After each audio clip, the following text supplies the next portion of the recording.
Hello, this is Chris Heasley with the Chris Heasley Radio Show. The snake is always slithering through the grass. The snake slithers through the grass. It has been a premise since the inception of this show that the intention of the federal government is to leverage our own local representatives in the American deep state's effort to rip control of the local communities out of the hands of the local citizens and give it to the federal government. And once centralized and our ability to defend ourselves is stolen from us, once the power is centralized, the federal government can initiate their war on the American people. One instrumental organization that was tasked with this effort is the U.S. Department of Education.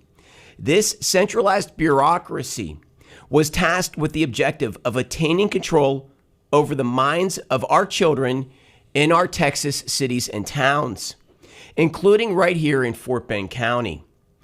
And it was not done for their supposed love of the children. It was done for control and power. One central component of the American deep state, of the establishment left, is to hypersexualize our children, to, in the most sick and twisted ways, submerge them in sexual imagery, thoughts, and concepts with the targeted goal of promoting homosexuality and gender transition. Now let me step back for a moment. J.C. Chaton is a former state rep who led an effort to stop the gender transition of our children by outlawing the mutilation of the sexual organs of children in Texas hospitals. He quarterbacked this effort and he achieved it. And he is very proud of it. But the question is the snake shifting through the grass?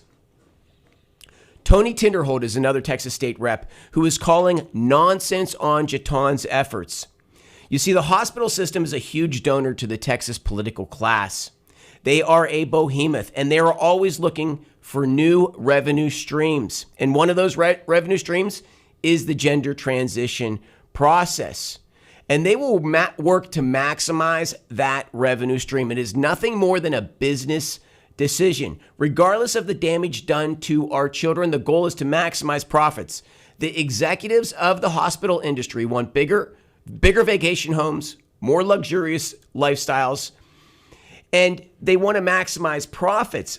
It is about their lifestyle and nothing more. It is not about the welfare of our children. Only the parents and local communities of Texas care about the children. Nobody more than that. And Tony Tinderholt called on J.C. Chaton to oppose the entire transitioning process of the child. You see, the mutilation of the sexual organ is just the final step of that process. There is a whole therapeutic and counseling component as well, and they are all big money. So the child can go through that whole process. The hospital systems can maximize those revenue streams. And then for that last surgery, the child just flies to California and gets the final transition done. It's very simple. Thus, outlawing the entire process is an obvious necessary step. And it's got to such a point that Tony Tinderholt called on J.C. Chaton for a debate in J.C. Chaton's own backyard in Fort Bend County. That debate never happened. So the reason that he was calling for this is because Chaton would only move forward with ending that last step of the process. So the question is, was Chaton in some way protecting the transitioning process by putting up a smoke screen in the minds of the parents of Texas? So now we will shift our attention to Fort Bend Independent School District and ask the question, is the snake slithering through the grass? Fort Bend County Independent School District, the school board at Fort Bend ISD recently made a decision to accept VOCA funding. And this is a very controversial vote. What VOCA is, it is a federally funded act. It's called the Victims of Crime Act, and it is set up so that children receive the necessary counseling that they need when they have become a victim of a crime. When they've been assaulted in some way, we all know that children need counseling. So the feds are stepping in and they're offering the funds to pay for this counseling. Who would be opposed to that? Well, there are three members that are opposed to it: Adam Schiff, Sonia Jones, and David Hamilton. And so the question is, why are they opposed to it? Everyone knows that the children need this counseling. Are they smelling a rat? That is the question. Is the snake shifting through the grass? Are there some requirements, some opportunities that exist with that receiving that VOCA money? Are we taking money from dark hands? That's the question. Well, one man who is a proponent of VOCA, who voted for VOCA and is a proponent of VOCA, is Rick Garcia, Fort Bend Independent School District trustee Rick Garcia. And he is so adamant about supporting VOCA that he put out a flyer stating that VOCA was essentially the right vote. And in his flyer, he made two very important points, which is, number one, as I understand it, and I want everyone to go read this flyer on your own and read about this on your own, but this is my interpretation only. And as I understand it, Rick Garcia is making one very important point, which is that a parent must give their approval before a child enters this counseling program, before they enter the VOCA counseling program. By the way, the counseling happens at the local school, okay? So that's number one. And that is, as I understand, that is true. Parents must give their approval before that child goes into the counseling. And point number two is there's no loopholes. That is a necessary, it's simply necessary to get parental approval. But you see, here's where Katie Christian Magazine steps in and gives greater clarity on this issue. And what they do is they raise the question: is the opportunistic left, is this left, this demonic left that wants to get their tentacles on the minds of your child and insert these insidious, sexualized ideas into your child's mind, are they seeing an opportunity here for VOCA to hijack the system and begin coaching children on how to claim victimhood and then begin the gender transitioning process? That's the question. Is that why David Hamilton, Adam Schiff, and Sonia Jones voted against it? That's the question of our time. And so what Katie Christian Magazine states is that in the VOCA law, that once counseling starts, the counselor no longer has to be transparent with the parent. So that's the issue right there. Once counseling starts, those counseling sessions are private, and no more communication needs to be given to the parent. So the parent goes in with good intentions, wanting to get their kid counseling, and they don't know that they're handing their child off to possibly a dark end. Okay, so that's number one. But number two, again, this is in Katie Christian Magazine article. I want you to go read it for yourself. This is only my interpretation of the article. Number two is that gender transitioning children are considered a protected class under federal law, which gives a greater gray area and a level of protection to the counselors to begin their hold on the child and begin this transitioning process. So again, is this an opportunity for the left? They come here with something good intentions. They're playing on our best intentions with an opportunity that is sinister. That's the question. Is the snake slithering through the grass? And I want to make this point. According to Adam Schiff, Fort Bend County trustee Adam Schiff, he essentially has said, we all know that we're all trustees here. And I want you to ask Adam yourself this, but basically what his argument, he voted against it, and he's saying, hey, we all know what's up. Well, the point that I'm trying to make is, if there was any uncertainty amongst the school board members when they voted on this, I agree with Adam. At this point in time, this sexualized effort's been around for almost a decade. I don't think you can claim that you just didn't know, you just made a mistake. That excuse doesn't last any longer, okay? And number two, if there were any unanswered questions, just table the vote for a month. That's it, okay? So we need to start holding these people accountable for their votes. I'm going to read to you an excerpt from Katie Christian Magazine on this matter.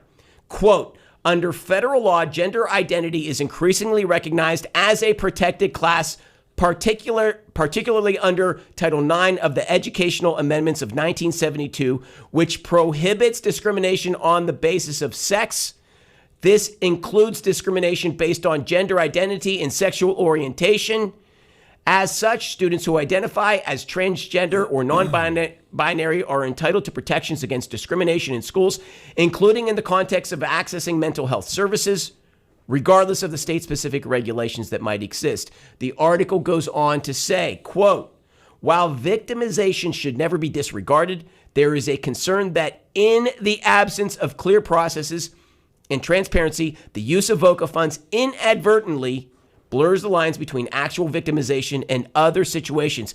In doing so, the rights of parents are compromised, and a quote-unquote cloud of ambiguity could naturally arise, leading to an inevitable overreach where students could be truly victimized by a counselor engaging in unethical or harmful behavior without the school district and, more importantly, the child's parents having any knowledge or recourse, unquote. That is Katie Christian Magazine, stating that there is an opportunity within VOCA to take the counseling and the coaching, the parenting away from the hands of the parent and into the school of the toxic left to some of our worst nightmares. As I understand it, this happened in Kansas. There was a situation in Kansas where a mother came across, unknowingly found out that her daughter was transitioning, found out that she was covering over her body in certain ways to look more manly and doing other ways doing the same thing to begin the transitioning process. And when the mother discovered this, it may have been too far gone at that point. The left had a hold of the child's mind. God forbid that would happen to any of us. So the question is the snake slithering through the grass? Is the federal American deep state using our own locally elected representatives against us? Again, these are people that live in our neighborhoods. They go to our parks. They drive on our roads. They have an intimate connection to us, and they are our last line of defense against this nefarious American deep state that seems to only have bad intentions against us. So we really need to do a thorough cleansing at the local level. Now we will move to Katy Independent School District, where the school board wars are brewing. It's a showdown in Katy Independent School District, and it's a showdown considering Katy Independent School District Board President Victor Perez. And Victor Perez has a problem that is Trump-esque in style. He is a career outsider. He is the quintessential businessman entering the public arena attempting to improve one of our public institutions. He has a career as a chief financial officer in corporate America, and he's taking a financial perspective as well as an ideological perspective to improving our schools. He has grandchildren in the schools, and as such, he has a deep concern and care for their schools. He has an intimate connection to those schools. And his work, under his tenure, he has raised teacher pay over 2 years by 11%, and he's created a financial committee that will begin taking a thorough process at reviewing the $1.3 billion budget rather than rubber stamping it. And he's taking similar moves towards improving the academics of the school. But you see, he did something else that's a real problem for the toxic left. And what he did is he proactively complied with Texas House Bill 900. And what Texas House Bill 900 does is it prohibits, as I understand it, prohibits pornography and other illicit materials in our school libraries. Anyone would want that to happen, okay? Any common sense individual does not want their child to be exposed to pornography. So what Victor Perez did at the local level is he made an attempt to proactively comply with Texas House Bill 900 by taking a proactive measure at the local level, including, in addition to that, he included a policy whereby if any Katy ISD employee becomes aware that a child is in some way questioning their sexuality, that employee is to report it to the parents. Now, again, this is just my understanding. I want you to go do your own research. These are very complicated issues. I'm doing my best here, but please go do your own research. This is just my understanding. Well, when he did that, he really stepped in it with the toxic Marxist left, with the communists, because you don't mess with their hypersexualization agenda.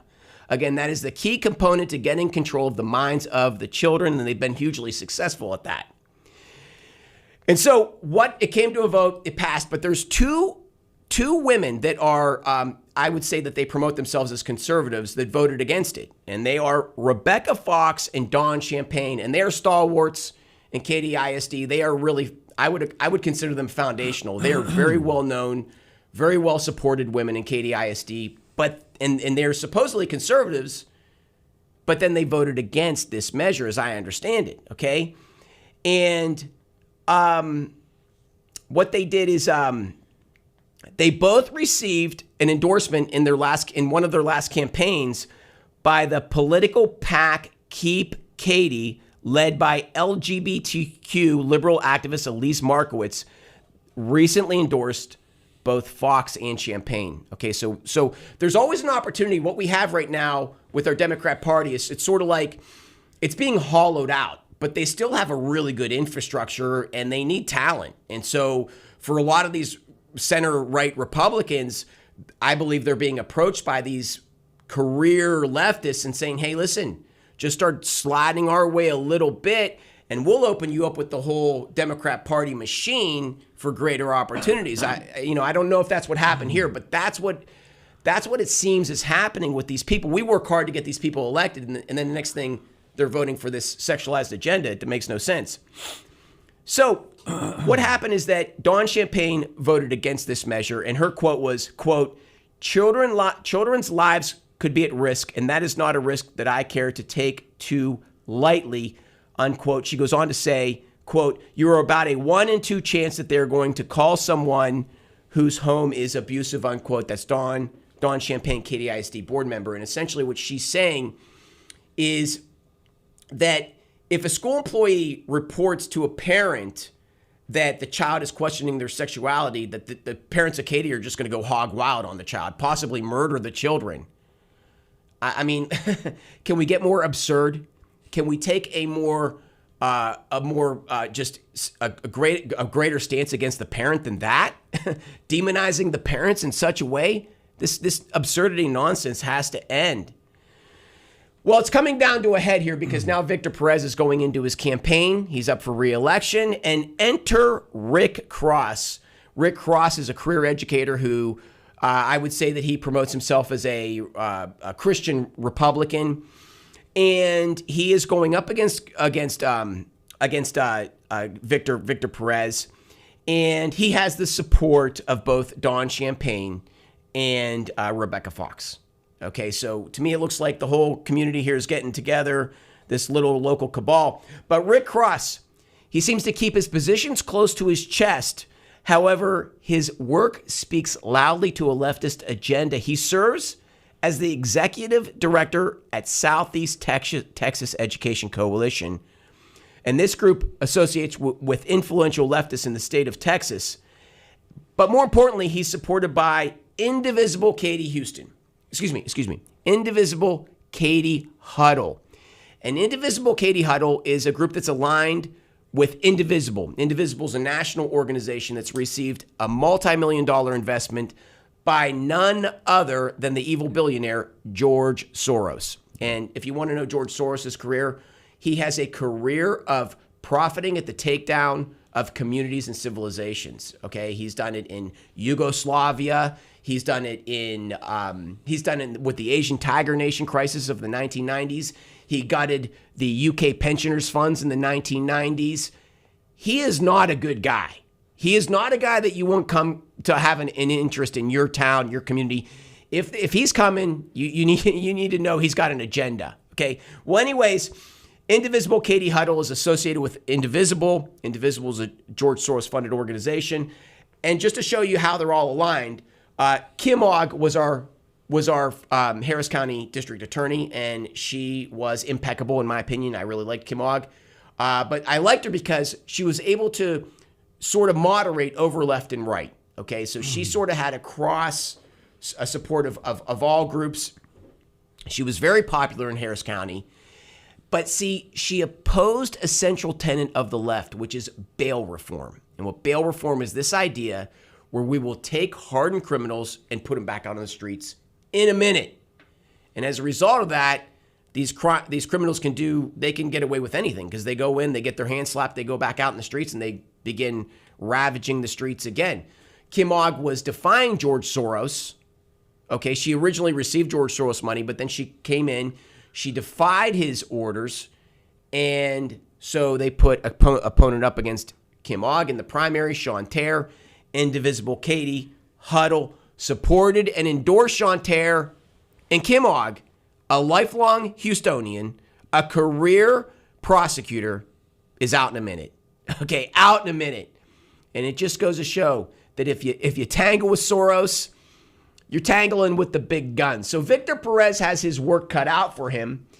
He has the entire establishment against him. He has the Soros machine against him. And it appears that he has Dawn Champagne and Rebecca Fox against him as well. And so it's going to be the school board wars in Katy, Texas. Keep tuned in Katy, Texas, because big things are going down.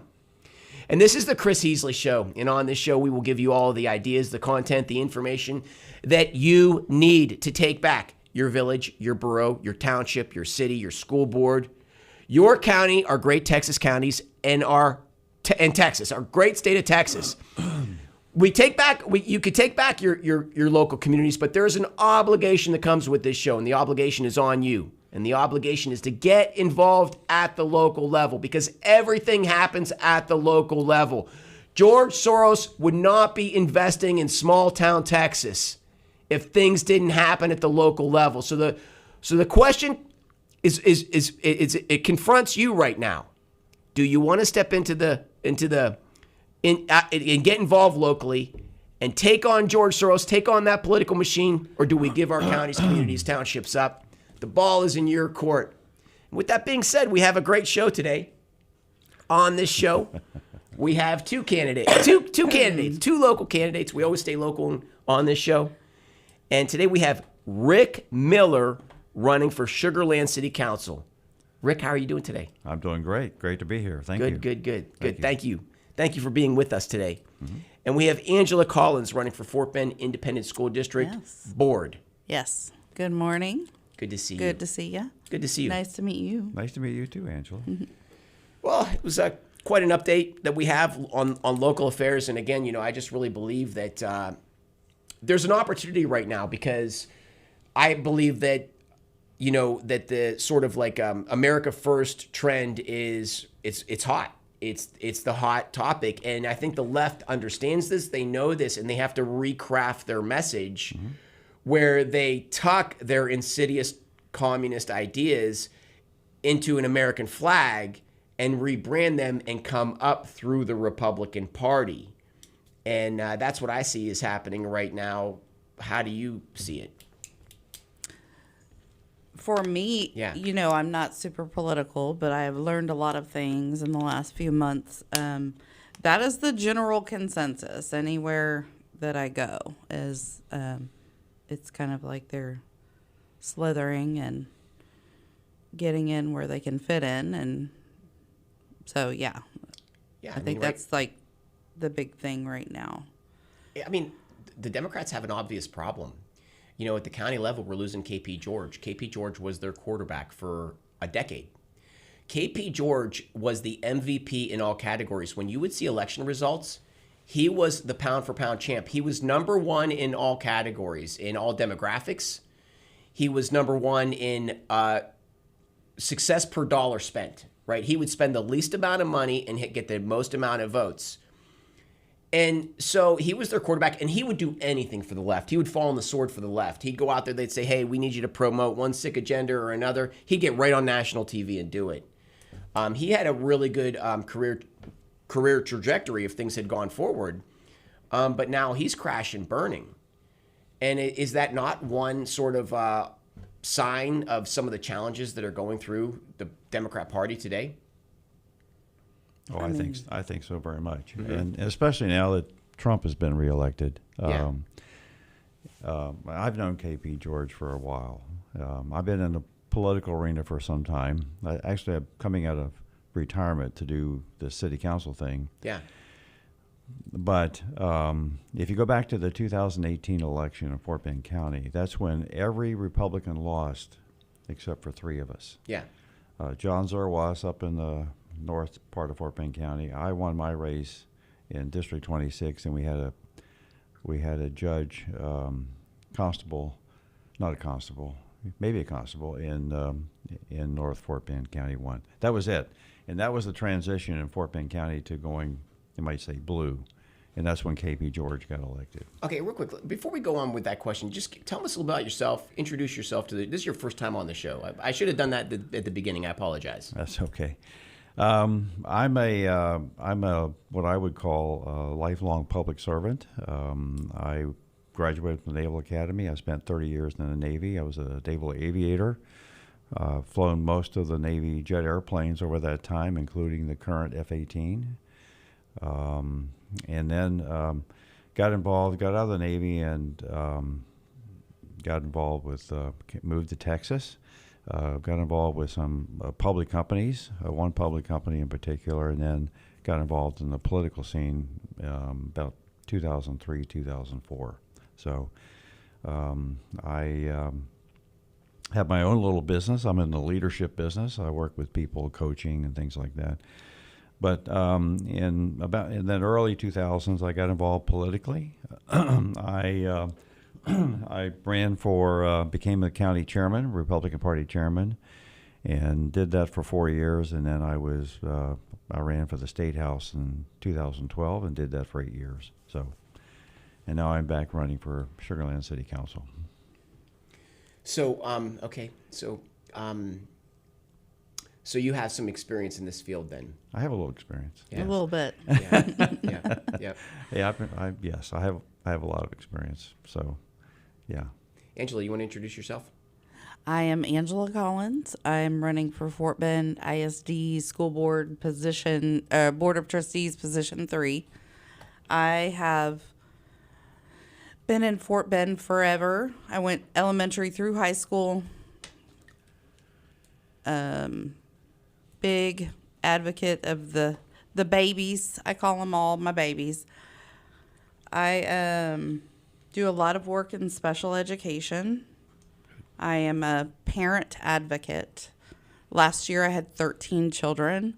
I am very happy that they have actually gotten some more parents to volunteer because that's a busy thing when you have all those kids.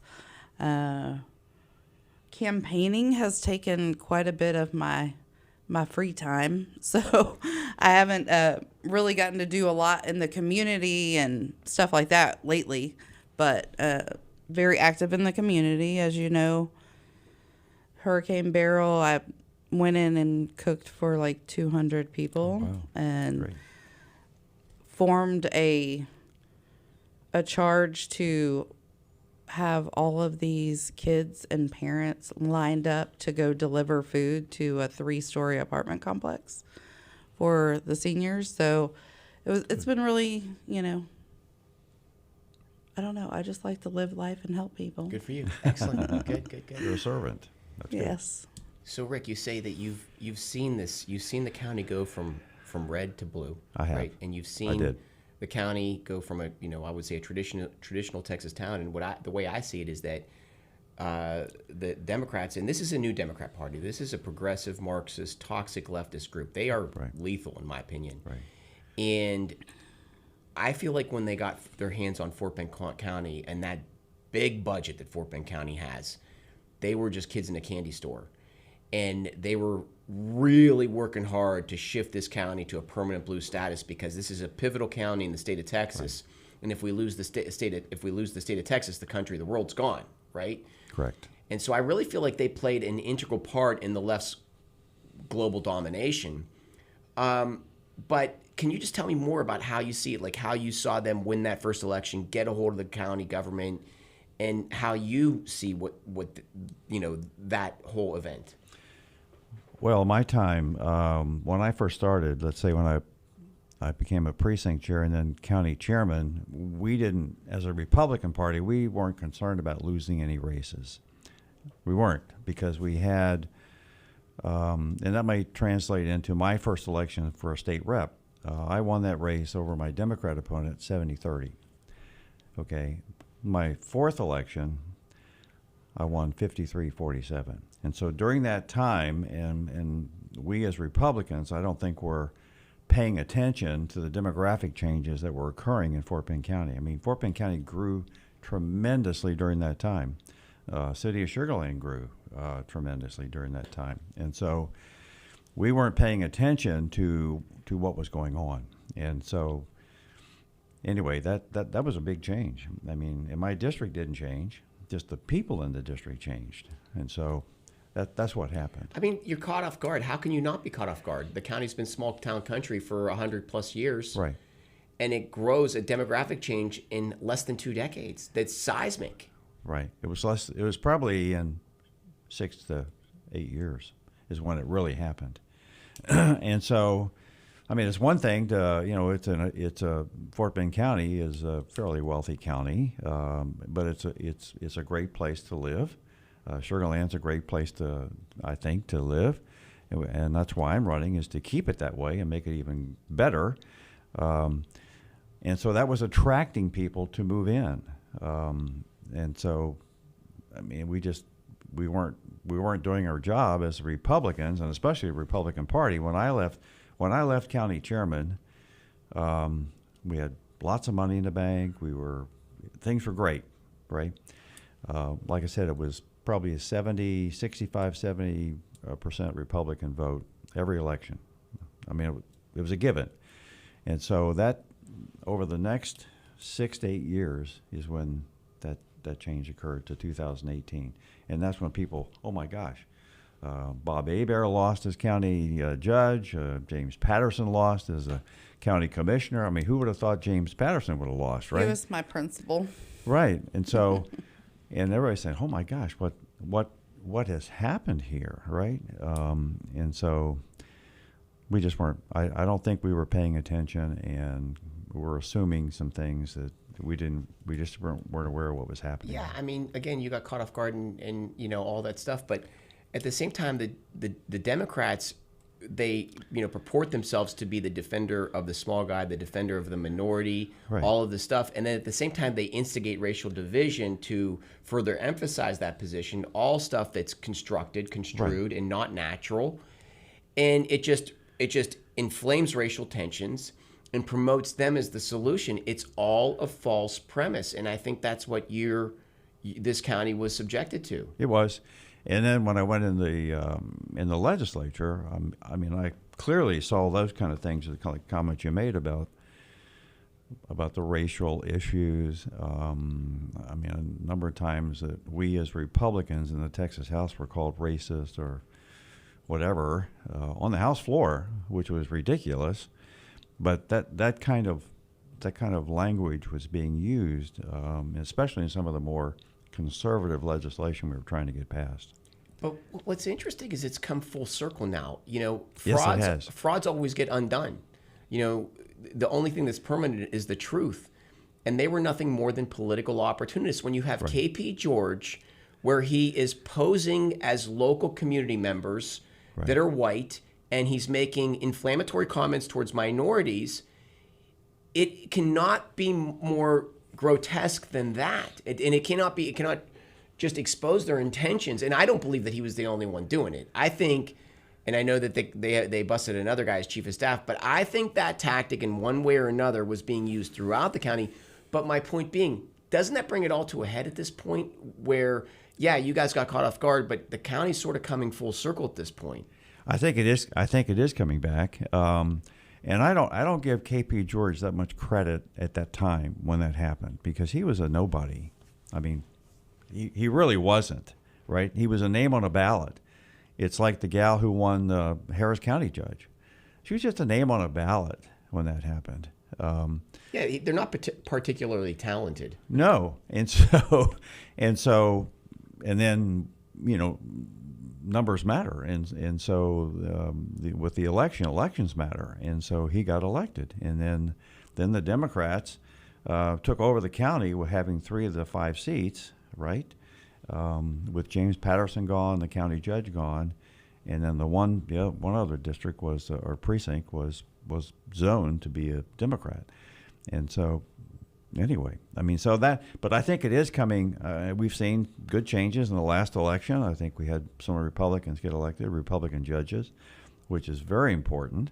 And so I think things have changed, and I think things are continuing to change. I think messaging is different, it's better, and I think what the president is doing is really helping in this arena as well. So. And I think that the Democrats have lost the moniker that they are the defender of the minority, that they are the party of the minority, because if you go to any Republican event today, it is 35% plus minority.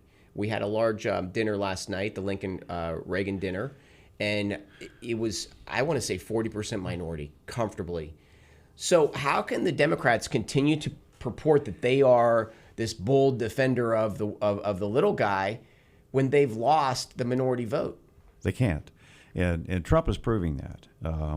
Even especially with the tariff issue that you may want to talk about later, but those guys and gals who are working and producing products, be it they cars or whatever, they're coming to the Republican Party, and it's because of what Trump is doing, right? Women's issues used to be owned by the Democrats.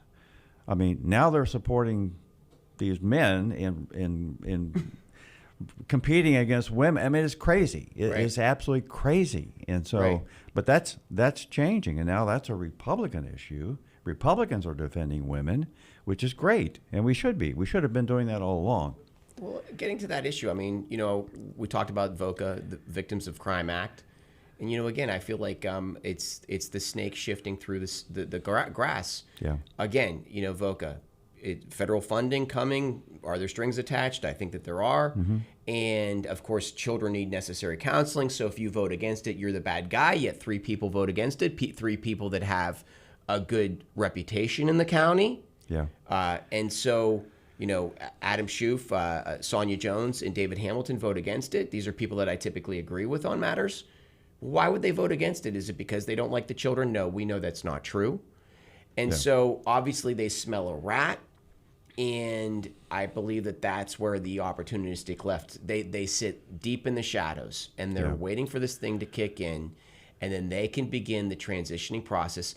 Something about leftists, they cannot keep to themselves. They have to control you, your child, your body, everything about you. They are the biggest narcissists that exist.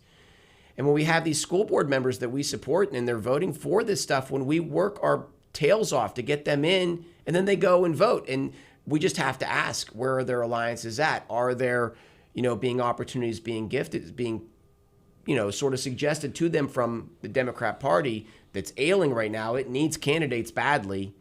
It's just sort of my interpretation of things, of course, but I don't know. Angela, what do you think?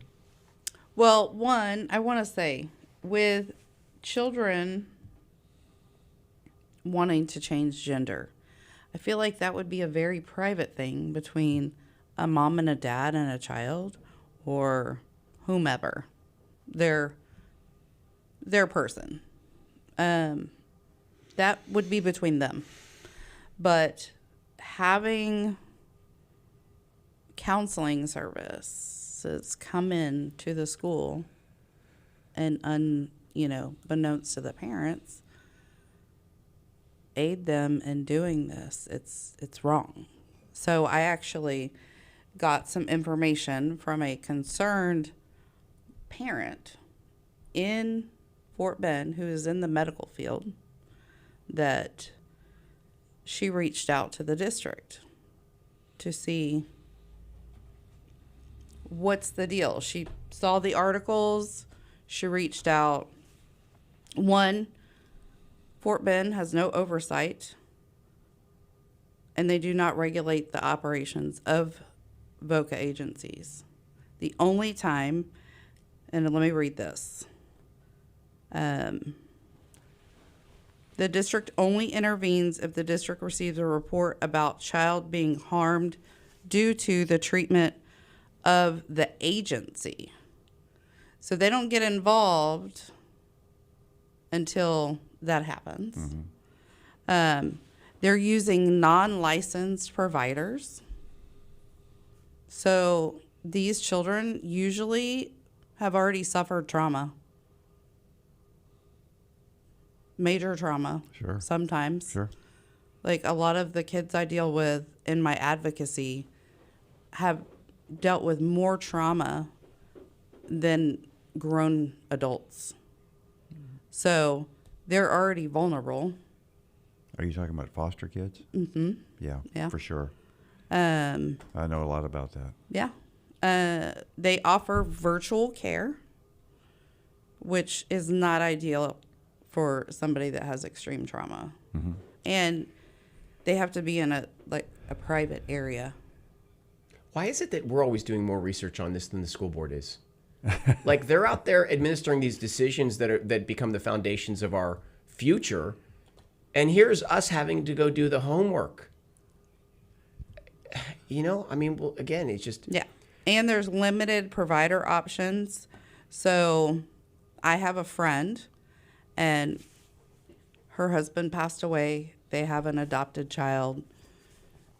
It's been crazy. He was abused in the schools. That was one of my driving factors to run. And her daughter is receiving services through Texana to come in the school and give her therapy. This is somebody she's met with, she was comfortable with. They were supposed to come to the school so she doesn't miss a bunch of time. And now Texana cannot go to the schools. If you look at all the concerns pages and all of that, these parents are like lost. Right. Because these services can't be provided to their children. So you have kids that have suffered trauma, and because they're not on an approved vendor list or whatever, they're not allowed to come in the schools. So you're stopping kids' care immediately that have suffered trauma. Yeah. So there's just a lot of things that go on. There's no transparency. I think the word transparency is thrown around far too frequently when it comes to school board or the school district. I sit here and I watch everybody's campaigns. I'm going to enforce transparency. I'm going to enforce transparency. That's been going on since the test of time. And it's still not transparent. Well, it's easy to say that. Yes. Right. So, like, I'm going to do this when I go to the legislature. Or Yes. I'm going to. No, you can't do it by yourself. It takes 76 votes to do that, or it takes more than that. Right. Now you can try to get it done, but now the VOCA. Now I have some good experience with VOCA. When I was in the legislature, Austin ISD was using VOCA money to train their teachers and counselors on a process or a system of dealing with foster children or children that were problem children. And they used that money to, and it's called Trust-Based Relational Intervention. Comes out of TCU. There's an organization up there that does that. And so that's a good thing. What year was that? That was probably my third session. So that would have been Trust-based what? Trust-Based Relational Intervention, TBRI. That was my third session. So then That was some time ago. 16. Yeah, it was like the 16 to 18 Okay, big time difference frame. than today. Right. So now there obviously are different uses of this VOCA money, but I introduced Fort Bend ISD to it as well at that time because my wife, my new wife, and I, my second wife, best friends with my first wife, we started trying to get some things done statewide about our foster system, which was totally messed up. It still is. Mm-hmm. And so, make that a long story short, she and I, my wife and I, and a couple others started a child placement agency focusing on really taking care of these children that we could bring into our custody. It's called the Sanctuary Foster Care Services. I don't know whether you're familiar with it, but anyway, so I didn't know anything about this FOCA for Fort Bend ISD and how they're using it or whatever, but I probably will look into it, see what's going on.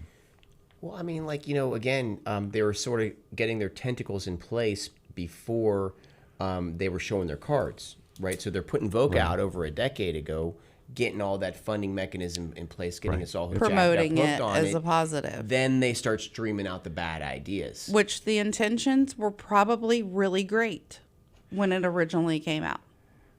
Well, yes, and obviously there are different ways to use that money under the title of what it stands for, right?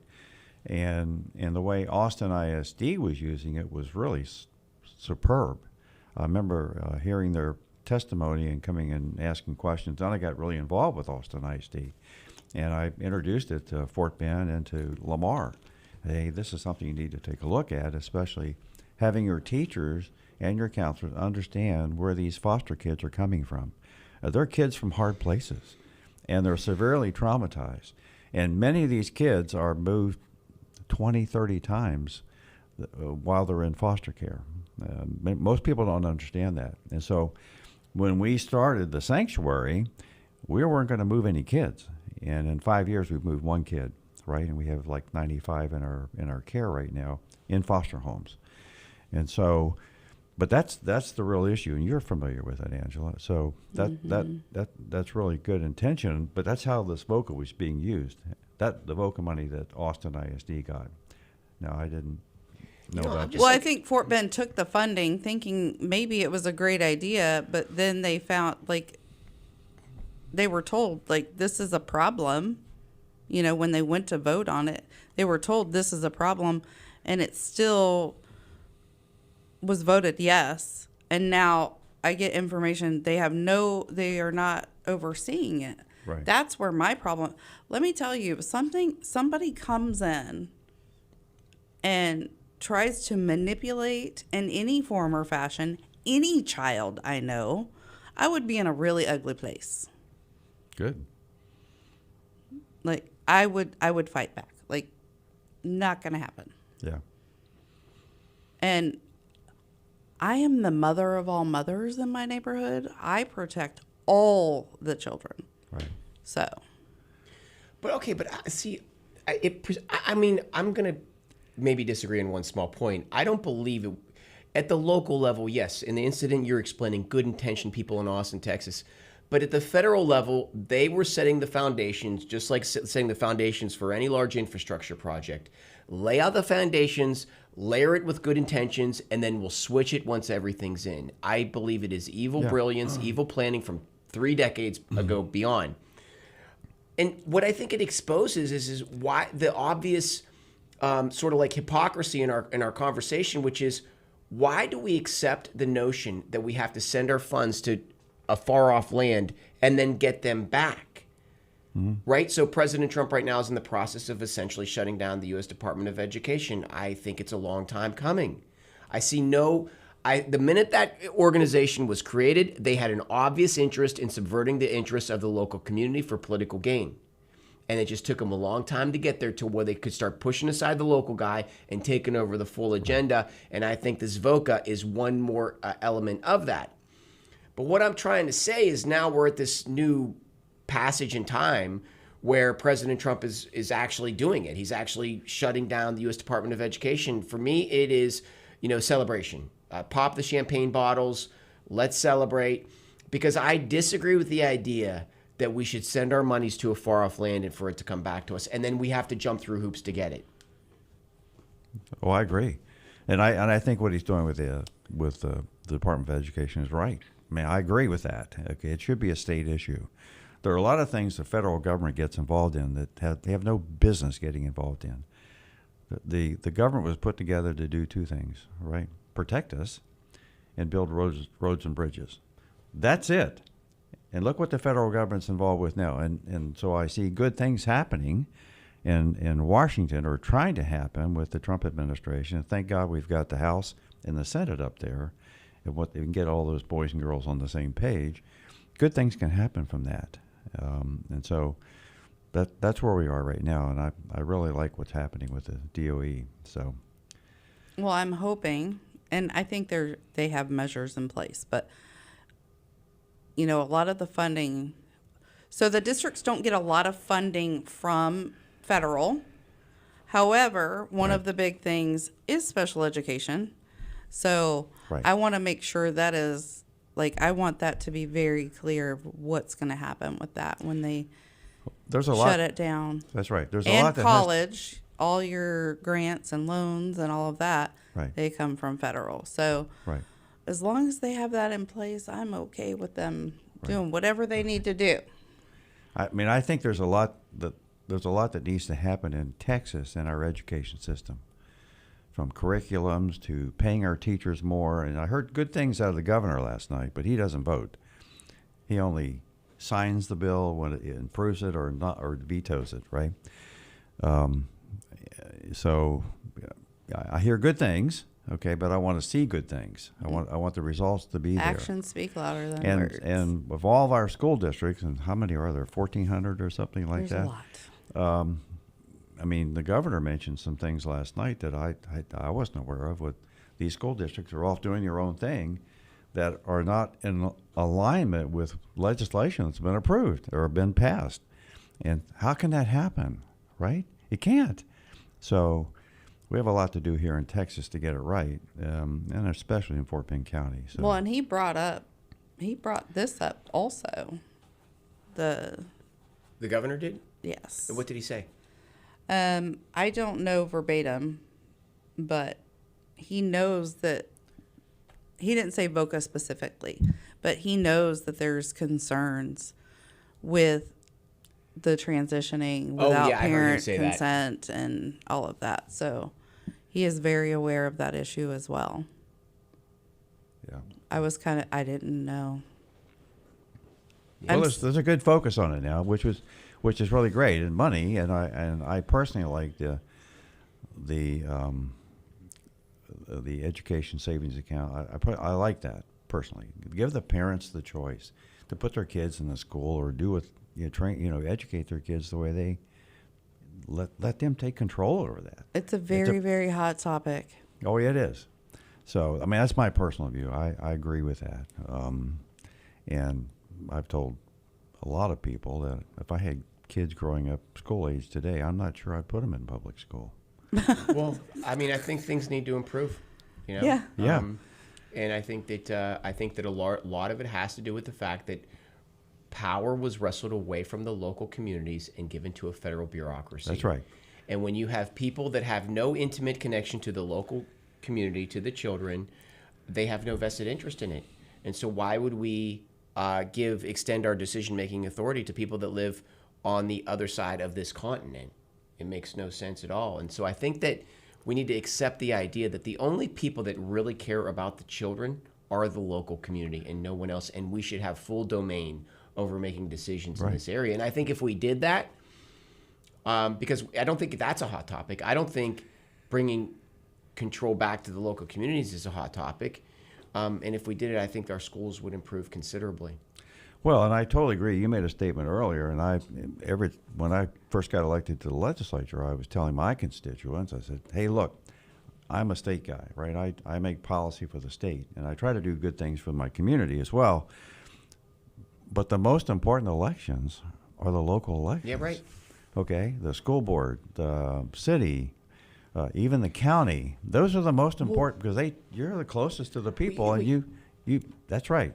You know who told us that? Who made it more clear than anyone was George Soros, because George Soros said, "Why would I go affect the state legislature and go lobby them to affect change when I can just go in the local races of district attorneys?"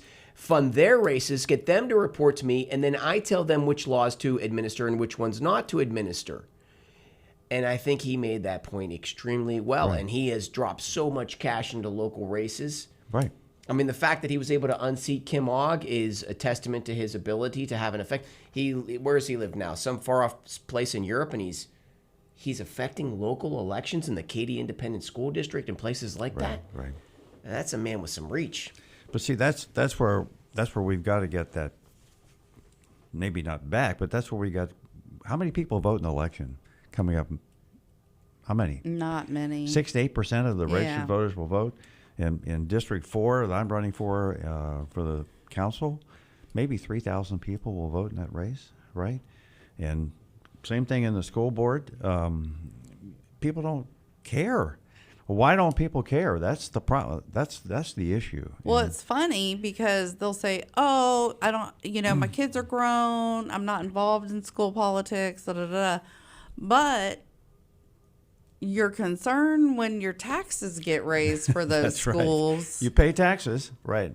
I mean, I and haven't- everything else. So right. I want to shift to Sugar Land though. But if you want to finish up your point, Well, I think that's where, from a Republican Party perspective, we've got to focus on that, right? Mm-hmm. Yeah, the party, when I run in November, that's a big thing. We had what percent voted in November? 65, 70% maybe. Well, that's great.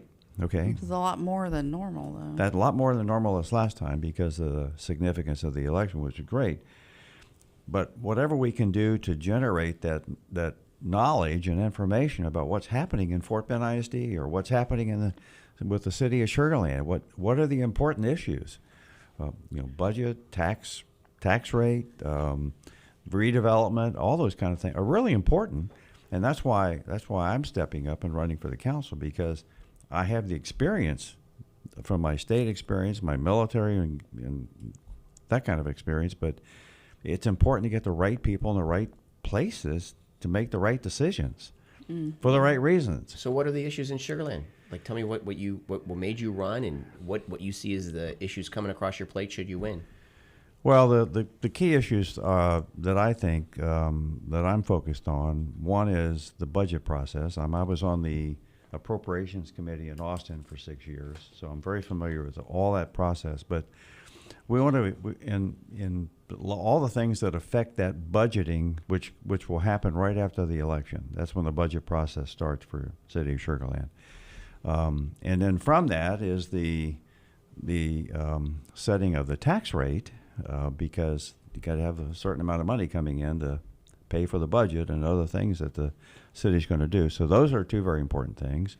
Then there's the redevelopment that was just put out by the mayor. I like the idea, personally, the redevelopment of the Imperial Sugar area.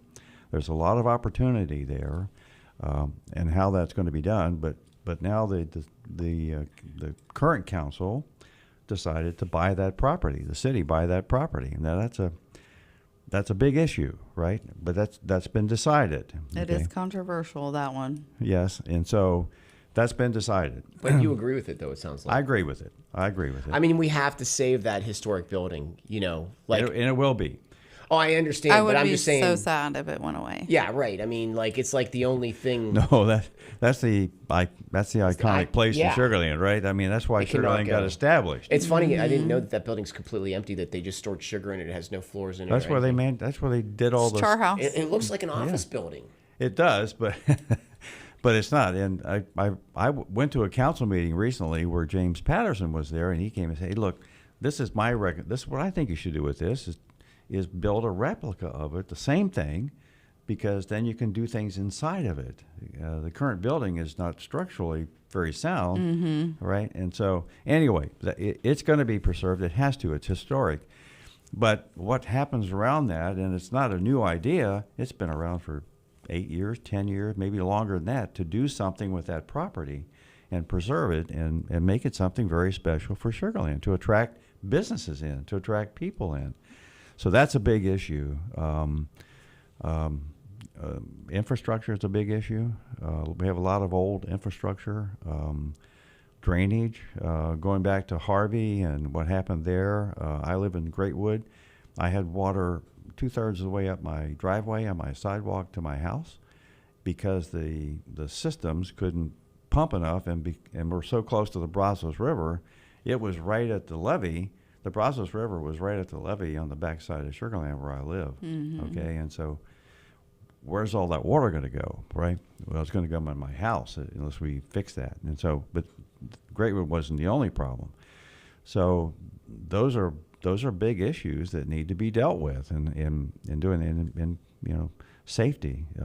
Sugar Land's a very safe city now, but I personally don't think we pay our first responders enough money for what they do, in keeping our city safe and responding. So, I mean, those are just a couple of issues. Economic development to encourage. If you go down portions of Town Square in Sugar Land, a lot of it's empty. A lot of the storefronts are empty. Why are they empty? Well, people aren't going to Town Square. Why not? It's a great place. Why aren't they? I don't know why not. Well, you don't want it to end up like West Oaks Mall. Right. So there's a lot of business development and things that can be done, from tax abatements or whatever, to encourage small businesses or those businesses to come back and generate the interest and level and revenue that they need to be successful. So there are a lot of those different kind of things that Sugar Land's at, and I called it the other night we had a little council candidate. It wasn't a debate, just a forum, and Sugar Land's at a tipping point, kind of, and it depends on who comes into the council, who the mayor is, and what that direction going forward, what that really looks like to make Sugar Land even better than it is today, and certainly not let it get worse. So I have something to say, and I haven't said this, and I've sat and watched all these candidates. I've been observing. So my biggest thing is, I've been told you need to go here and go there and do this and do that and all of the things, right? And then I think I've heard a lot of the candidates talk about preservation of this and this area and Town Square and all of that. But there are other parts of Sugar Land that I think are forgotten about. Yeah. Where? Yeah.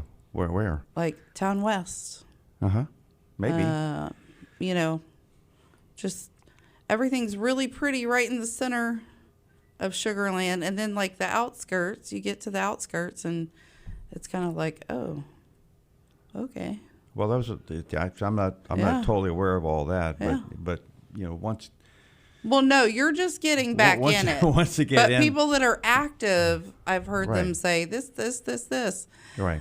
And drive down West Belfort on the Sugar Land side. Right.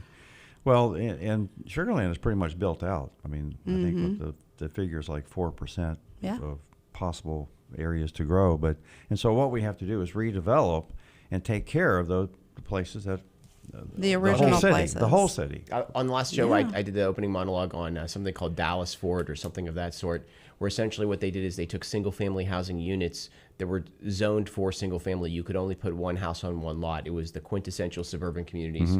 And the argument was these are the communities that are family-oriented. They're the ones that create the backbone of a community. They keep us community-oriented. They keep our quality of life, our quality standards up. Right. And what the city manager wanted to do was he wanted to change the zoning so that they could put multiple units on it, 4, 6, or 8 units. And then you have those tower buildings, right? And then from there they go into apartments. And of course, when the tower homes are still locally owned, but oftentimes they're not. And you lose the backyards, you lose the sense of a family-oriented neighborhood, you lose all of that. And then when you start building the apartments, you have renters come in who have less of a vested interest in the community. And so I see that as a threat. And then I see once you get that in place, you're going to have the bus lines coming out to Sugar Land. And then you're stuck behind buses. I know. I want to hear your opinion. No. But my point being is that I made this argument. It's hard for Sugar Land people to conceive, but I was just over in Memorial Park in the city, and it is just tower buildings everywhere. And it was all single-family housing at one time. And now it's just these big walls on every side of the road. And it's no longer family-oriented. It's the young yuppies' place to live. Right. When I lived in those neighborhoods, I don't appreciate it like I do a suburban neighborhood. Like what we have now. Like Meadows Place, like Sugar Land. Yeah, best little city in Texas, Meadows Place. Yeah. So, but tell me what your opinion is on everything wonderful. I just said. Well, I think for what Sugar Land represents today, it's a great place to live it is. They have great food, great activities. Yeah, and so we want to. My wanting to be part of the council is we want to preserve that way of life, right? Make it better. Is there someone out there trying to do multifamily to greater density? I haven't heard too much about that, good. but I'm sure they are. Oh, the developers are waiting for that to happen. Right, but where are they going to do that? They'd have to take a current residential area and it's not really there yet. They have to wait till they come down. What happens is that those areas start to get a bad school. They start to sag, and that's when the developers say, "Hey, we're the answer." That's so right. it goes right to the argument that schools are central to everything. Yes, there is a gentleman, Mr. Willie Rainwater, and he can talk to you about all those apartments and neighborhoods and all of that. He's awesome. He's an awesome guy. Yeah. He was trying to explain it to me, and I took notes, which I don't have today. But he was talking about them building the income-based apartments and things like that in the neighborhoods, and it was really cool. And is he saying it's happening now, or what was it? It was just a threat on the horizon? No, it happens everywhere. Yeah, right. And it brings the property values down around, and it was very interesting. I didn't know. So yeah, and Sugar Land has two big areas like that. One is the Imperial area, and what actually is going to go in there, we don't know yet because I've heard different just things, started. yeah. And there's, and Sugar Land is not a developer. We have to hire somebody to do that, right? The other area is Lake Point, where Floor Daniel was, right? That whole area, I think that's been bought by somebody. I don't know who it is. And that's a beautiful area, right? So what's going to go in there as well? I don't know. I don't know anything about that. So, but that's important for the future of the city, I think, what happens there. Those two areas in particular. So, good deal. Well, our hour is up. How can it be up? We just started. I enjoyed it. I'll open it up. Any last things? Any last points you guys want to make? Or well, I do want to say, I was thinking about this, and there are a lot of people that have said, I don't have the experience that my opponent has for running for school board. Well, you got to start somewhere. I can get the experience. I think you have good experience. You work in oil and gas. I do. And what do you do for oil and gas? Finance, contracts, and policies. So how does I write policies. How does that not qualify for experience? Well, I have a hard time selling myself. I've never been one to sit and talk about myself. Well, I'll do it for you. First of all, that's incredible experience. Thank you. I'm going to disagree with you. I think that you are qualified for this position. Well, thank you. But I just wanted to say I can learn all of the things. Sure. Just tell people. But my heart is way bigger. And I don't think anybody that has met me could not say that. So. Right. Yep. No, clearly your work with the children comes through. You work on the PTA. They just asked me to come back. Yep. So it's good. Well, I'm running. I have the experience from my military command. I've had 4 commands in the military. I've been in executive positions in public companies, and then I have my own company, and then my work in the state legislature.